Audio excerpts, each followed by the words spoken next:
Our top story this morning, just some 48 hours after recapturing the Afghan capital of Kabul, the Taliban on Tuesday held an unprecedented press conference. They doubled down on efforts to convince the world they are no longer the same group that imposed brutal rule on Afghanistan in the late 90s. Hyo-sun has a top story. Following the Taliban's takeover of Afghanistan, the group held an unprecedented press conference during which they promised a number of things.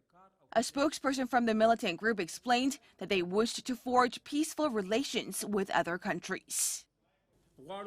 I want to give assurance to the international community, including the United States of America, that Afghanistan will never be used against anyone. Also, I want to give assurance to the countries in the region and our neighbors that we will not allow Afghan soil to be used against our neighbors or other countries.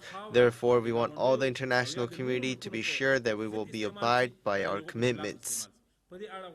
He also asserted that women's rights will be protected, but within the framework of Islam. The Taliban previously declared an amnesty across Afghanistan and also urged women to join its government.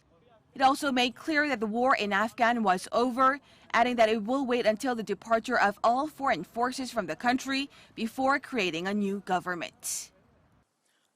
Freedom is the right of all nations. The Afghan people, by using their legal right after 20 years of jihad, were able to take their freedom and clean their country from the occupation and occupiers.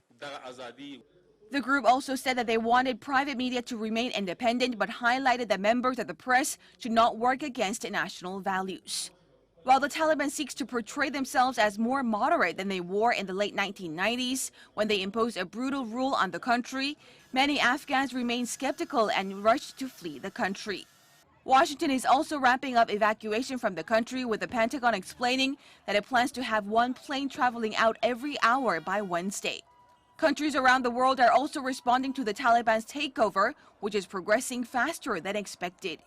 China is rating itself for friendly relations with the militant group, with its foreign ministry spokesperson welcoming the chance for Beijing to deepen ties with Afghanistan, a country that shares a 76-kilometer-long border with China. Major Western powers, however, remain firm that they will not accept the Taliban as the country's rulers. British Prime Minister Boris Johnson stressed that nobody should bilaterally recognize the Taliban's new government.